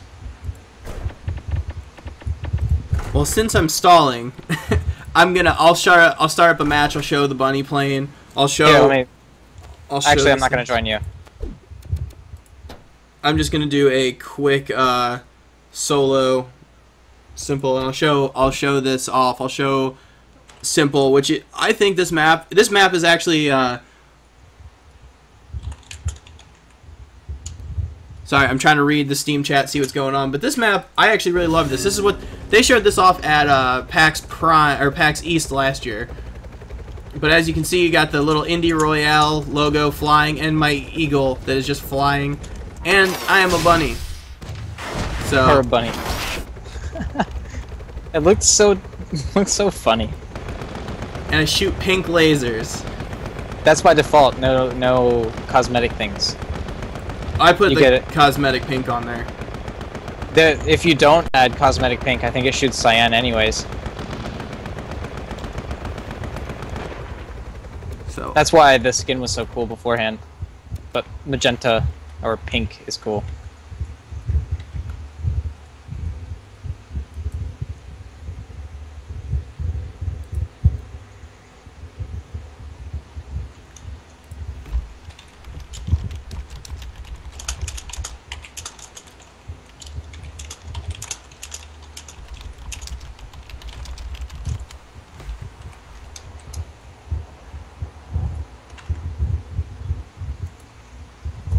I'm gonna hand the stream off to one of my friends who I just introduced to AirMech.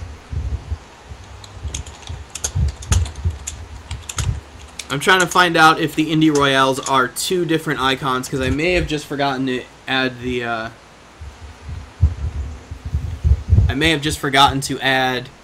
second one in, because it's cool because those Indie Royale bundles, you know, you can support indie developers, they put them together, you throw up whatever money you want, and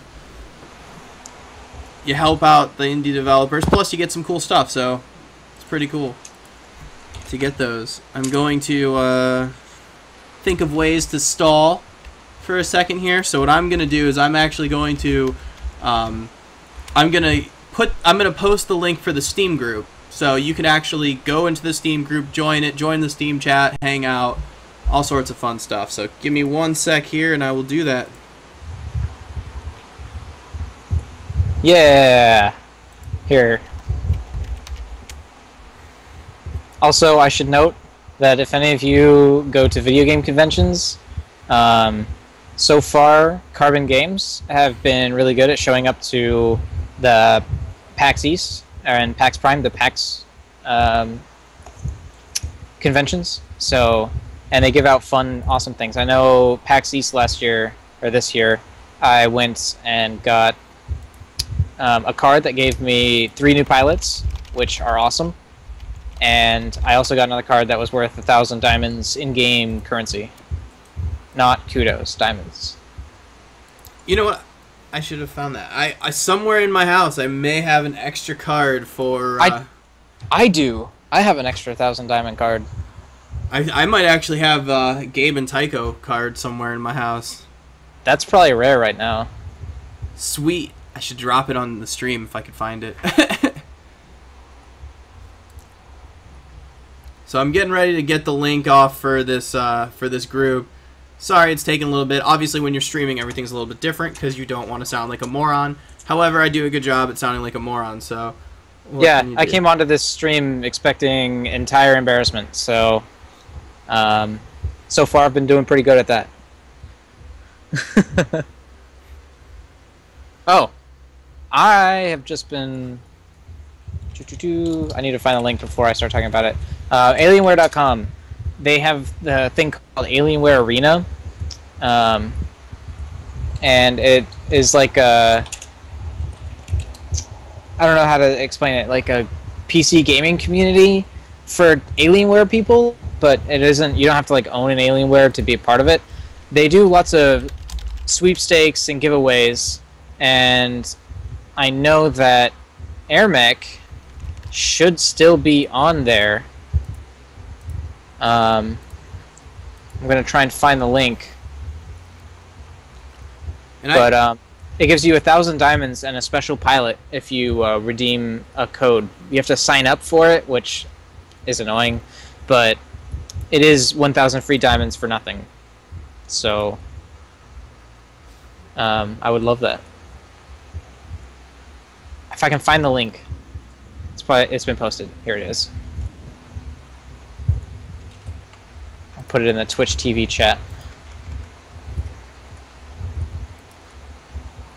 Oh, it has been in the Twitch TV chat already. You guys are faster than I am. Whatever. There's still 2,915 left. Awesome. Man. I'm gonna go hit that up then. You haven't done that? No. That's something I should do.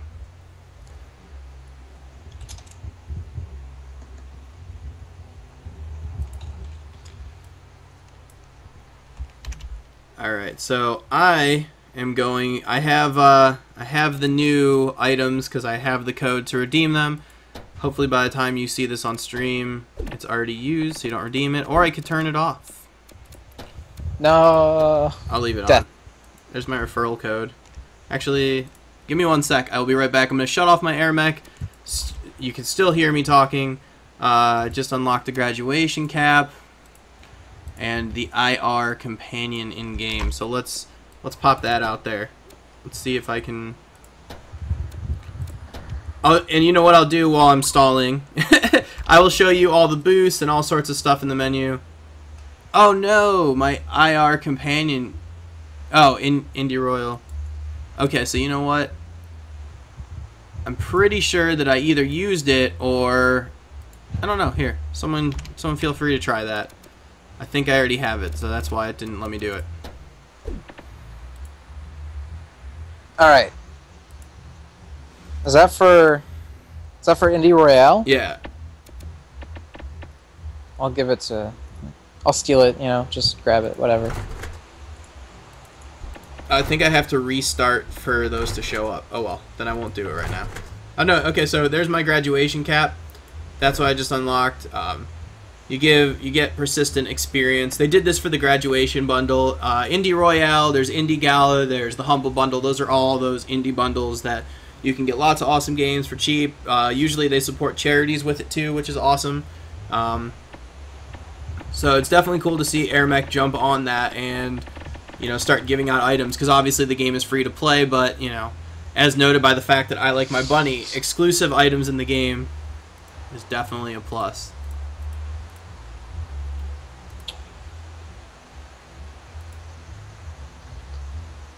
Keeping track of. Actually, if you're watching the stream, I don't know if you can hear it, but my neighbor plays music. So if you hear that, that's him playing. Uh-oh. I know I can hear it on Skype. Oh, you can hear it? Then that's awesome. Then you can definitely hear my neighbors. Is that the bass? Yeah. Dude, that sounds. Is that jazz? I don't know. There are some older guys that just kind of play music and get drunk and hang out. They just play some music, so it's actually cool because it's every Saturday night. So sometimes I sit out on my deck and like, oh, cool, they're playing music. Except right now when I'm streaming, I'm like, oh, that's interesting because they could probably all hear it. So I'll tell them they were broadcasted live on Twitch TV.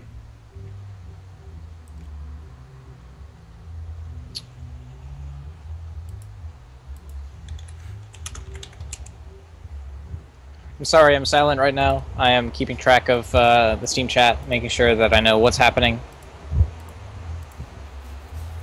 So, it's definitely cool. If you're watching, join that link that I posted. Join us in the Steam chat. You can see what's going on before we even talk about it. So,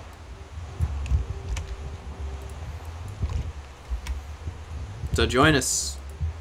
Hang out. You get to see how exactly confused and unprepared we are for this. So, enjoy. Ooh! I'm asking James if I can announce that.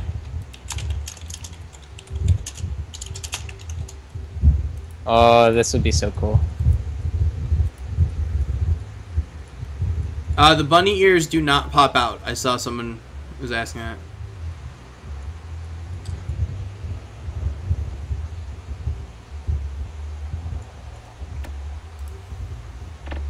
Okay. So we just got word. I don't know if you're on the main page. If you go back to the home screen and skip through to see the thing about Frontline Assembly. Yep. Frontline Assembly is doing the album for AirMech on the music and all that. And we just heard, Carbon James just put into the Steam chat, that the album is done. It is completed and ready to go. Of course, it is not quite out yet because apparently they're still debating a couple things, but it is in fact done. So, yay! It's definitely announcements to fill the time. All right, James and Bobland, we're looking at you at this point. You have to give us things to announce. Yeah, send us some of the music. We'll play it on the stream, even though someone said no music, but it's cool because it's AirMech related. Oh, here we go. I got something I can show while we're talking. So, if you click on the store, you can see you can buy diamonds. Hopefully, it doesn't show any of my PayPal information because I've done that before on stream. But you can see, like, you know, everything's pretty cheap. You know, for $1 you can get a few. For $5 you can get the diamonds plus an extra 30. So everything's pretty affordable. Obviously, you can redeem your codes there. Don't look at my codes. Okay, so you can get your bundles. So let's look over the bundle for $5. That's sweet. For what? The beta booster. Oh, probably maybe because I already had the alpha. Okay, it's only available because I purchased the alpha. I was gonna say for $5. That's a great. So yeah, if you bought the alpha, it's $5. I think it's $20. Don't quote me. If you didn't buy the alpha booster. Is it available for people who don't have who never played an alpha? No. Mine shows up different because I was an alpha player. Oh. So don't pay attention to anything I just showed. But you can buy your kudos boost. So right here, up in the top, you'll see. Why not? We'll just buy some. So. Craig. Yeah. The lobby's been made. We're close. All right. Close to our second game. So should I join or should I show this off real quick? How much time? I'm waiting. You can show it off. I'm waiting for the pin. Okay. So if you look right here, I'll go 8 wins, 160, just because I've got some diamonds, even though I should buy more. But so you'll see it lights up. That means that you're good to go.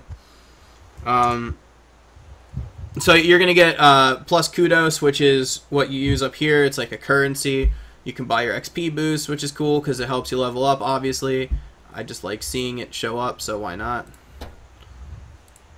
Alright, Craig. I can send you the pin. Skype or... I think I got it, so let me... Okay. There we go. Ooh, is Death of a Star playing here? Yep. She is part of the team. She is... What is that? Star's End. That's the team name. Death of a Star. All right. Representing Lady Gaia. I love that pilot. So I'm going to turn off the thing so you can't see the secret Steam code, which I will probably do 1 or 2 more times tonight. Bam. So I am in, but I joined it like an idiot. You joined in play. Yeah. Leave, man. All right. So let's fix what I did here. Let's turn this off again. Well done. Oh my god, that was funny. Bam! Okay, so now I'm not playing. And you're spectating, right? Yep, I am definitely spectating. Craig #1 noob. It's true. It happens.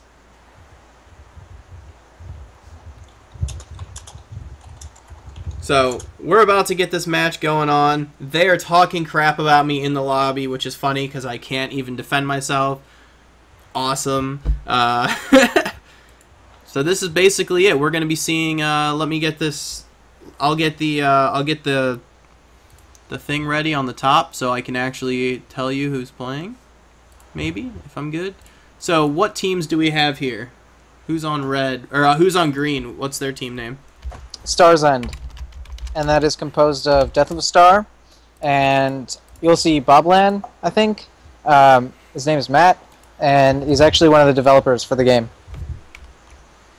So, it's looking like it'll be fun. Who are they going up against? They will be playing 10byte is the team name, and it is composed of 10.11. That's his name. And Megabyte. As you can see, Megabyte joining. Oh, Craig, fix the overlay. That's what I'm trying to do. It just disappeared. That's Star's End and what is it? 10byte. All right, I'm gonna have to re-add it because it just kind of disappeared. Yeah, I saw that. I was like, what just happened? Okay, so did you buy boosts? I did While we were waiting. I did. Nice. Because it's kind of like an OCD thing. Like, I like seeing all of them light up at the same time. Well, the problem is that your VIP status isn't gold. Oh. You get there's like 2 VIP statuses now. It's been a while since we played. Anyways, everyone is in the game. Are you in the game? I am. Tell right, them to give me 1 sec so I can get this all set up though. Okay. If I can do this without screwing everything up. They know. Let me see. No, now's not the time to change settings. I was gonna see if I can get this full screens. Then I realized I didn't want that.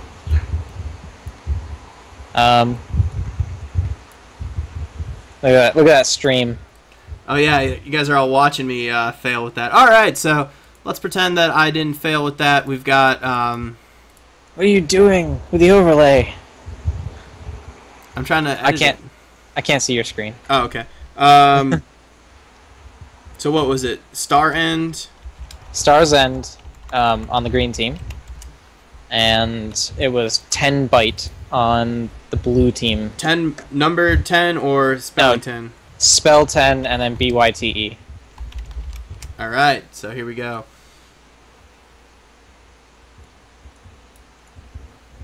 Okay, so as to how everything is going, this match is going to be Star's End versus 10 byte, and then afterwards we're going to have Tritheum and No Name play. So, and then after that one, we're going to have T100s versus the winner of the game before that, and that would be No Name or Tritheum. So we're going to see some bald eagles here, and some Indie Royales. Yeah. I'm going to talk about the flare because this is actually something that was really cool. I didn't play for a little bit, and when I came back, there was some flare, which was awesome. So I'm excited to see all this stuff going down. I'm excited to see more flare. I missed out on all the flare. I don't have the Indie Royale one. I don't have the Google I/O one. I just have the Bald Eagle and Tracers. Sad times. You know what would make me very happy to see? Special ones for us. I would love to see a cat on a jetpack. Some of you might not understand that. Cat. But you know what? I might as well talk about it. So originally, while this is getting started, originally the game, you couldn't stream AirMech on Twitch TV. So if you look, it says playing AirMech. Well, you couldn't actually make it say playing AirMech. So we found a title called Jetpack Cat, and we streamed under Jetpack Cat, which is a game that never came out. But that's what we streamed under. So if you saw people playing Jetpack Cat, it was definitely playing AirMech. So if you yeah. Yep. We were going to see I want to see if we can get James and the Carbon development team to make the flying Bucky that shoots confetti, or Goliath, or both. Because that would be cool. Jetpack Cat and flying confetti. Jetpack Cat Pat. Jetpack Cat oh my Pat God. Is like the worst thing to say, actually. Jetpack Cat Pet? Jetpack Cat Pat. Jetpack. Pat? Yep. Alright, if you thought I couldn't say infantry... Infiltrate? You even got me to say it. That's how bad it was. It's because I just kept saying I was talking fast. So there it is. So we're waiting out. Oh, just kidding. The match has started. So, here we go. We've got Death of a Star rolling quickly with the moneymakers, dropping them wherever she wants. Doesn't care. Not even on the pads. Who cares? Making it rain. Let's see. Who else do we got here? So, E-Byte taking the time there. Indie Royale, Google. I was just thinking about this. Imagine if this game was like really, really competitively popular, which it should be. But imagine if it were, if they had specific flair for teams. I think you'll see that, man. This game, honestly, like, this is one of the first games that I have gotten into and that I would watch a tournament and everything like that. This is one of those games where I think you're going to see that happen. There's going to be team... Well, I don't know about team flair, but you're going to see this game take over. Oh, yeah. So now we'll get into commentating the actual match. looking at green team starting their fortress right now, they actually don't have too much on defense. They actually only have anti-air, which means that they're still susceptible to a tank drop. If they just put it down, the anti-air won't do any damage to it, and would start to do damage to the fortress, the tank would. However, on blue team side, sort of the same thing. They only have one T99, and then the rest of their moneymakers are really open. But green team is trying to take over the center point. They want that early and fast. It gives them that map control and allows them to do more during the match, as we've seen, because we saw another match on Thar already. Also, our viewer count is dwindling, and I've been watching it slowly go. It's not really dwindling that fast, but it went from 50 to 40, so tweet this and send it to anybody you know, even if they don't like computers or video games. Because this game needs the attention, it needs the, you know... So, what is it? I can't say it right. Anyways, go ahead. At this point, you know, you got Death of a Star already level 2, so far the highest up there. They've got more, they've got more of their, they got more, well, never mind. Now they're tied with the amount of things on the ground. So, if you're watching the stream, right here, this number up here is 17 out of 50. That is how many things are on the ground for their team, whether that's infantry or tanks or whatever. So, it's very interesting to see. I mean, you can see right now they're up to 53, and it varies depending on how much map control and all sorts of things you have going on. Ooh. Alright, so... green team has been putting out a lot of early aggression. They actually went and took blue team's close outpost, and they're now taking the southwest outpost, making sure that they get that map control. Right now, there has been actually nothing done to the top right outpost. There's only a couple green infantry heading that way, which will be destroyed by T99s.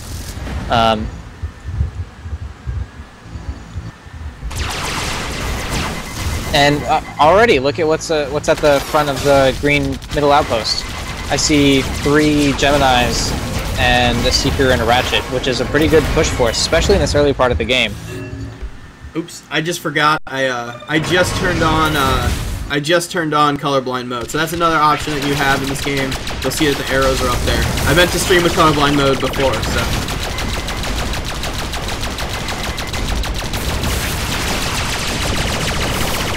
So I can't even say the name. Mebabite is Mebabite. Mebabite. Oh. Okay, that makes sense. Dude, there was just a slaughter in the center of the map. I was watching some of it. So we've got Death of the Star now trying to build more money makers. Death of a Star also plays a few other games competitively as well. I don't remember. I believe Tribes. And it was Tribes. It was Tribes, as far as I recall. I don't know if she still plays that, but she did at least. Look at her flying backwards, not even caring. That's just showboating. Yeah, that's how physics work. It's pretty awesome though. So you see,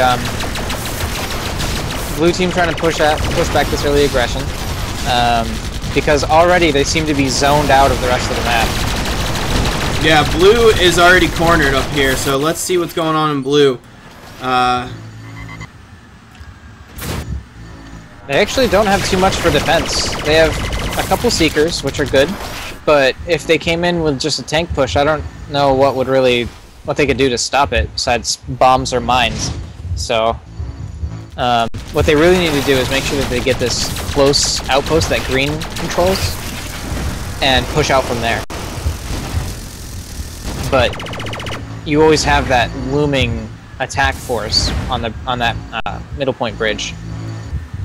Yeah, I mean, you can already see that they are preparing an attack. They're cornering them in between mid base and blue's home base. You can already see it. They're building the defenses. This might be a quick match. And that is sort of how fast games can go in AirMech. They can end in literally 2 minutes. Probably not with human players, but they can go that fast. And Matt dies, actually, to all the Seekers that blue team has.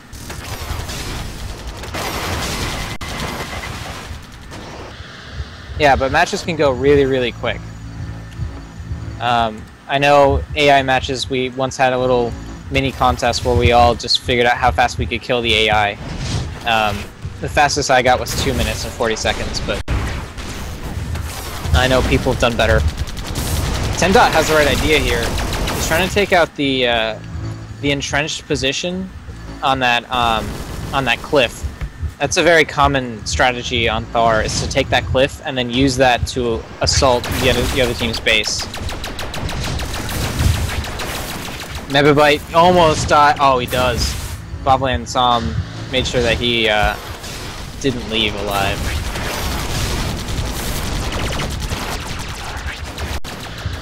Trying to figure out other things to talk about. Blue team did take back that outpost on the side, but it will, as you can see now, it's going retaken. Yeah, I mean they're 2 out of 3, and if you're watching the stream and when we're talking and you don't understand what's going on, let me tell you. So these little dots up here, you basically need 4 infantry to take over the base. So right now they got 2 out of 3. It's still in green control. There goes one more little dude. But at this point, I'm just watching this. I'm just watching this attack get ready to go here, right here at the bridge. Oh, look at all those units! Bobland dies to a bunch of seeker missiles. I don't think that's what Blue Team really needs to be doing right now. They need to prepare to counter push, because once that tank column goes over their bridge, which is a good choke point, but once that tank column goes over their bridge, they need to be able to stop it. Otherwise, that's game over. Yeah. And if they can stop it, they can push out, because then Green Team has lost a lot of units that Blue Team hasn't.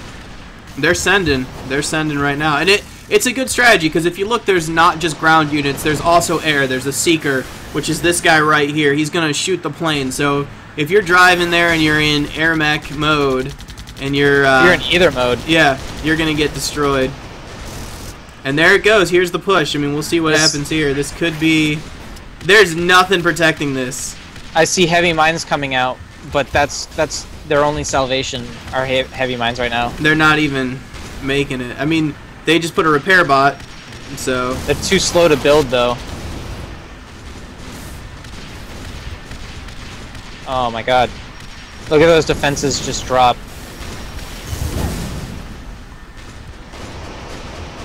That's not good. This is not already good. Damage being done to the blue fortress. We're 8 minutes in. I mean, we are, I've seen, basically from what I've seen, that most matches usually last around 10, 15 minutes, 30 at the most.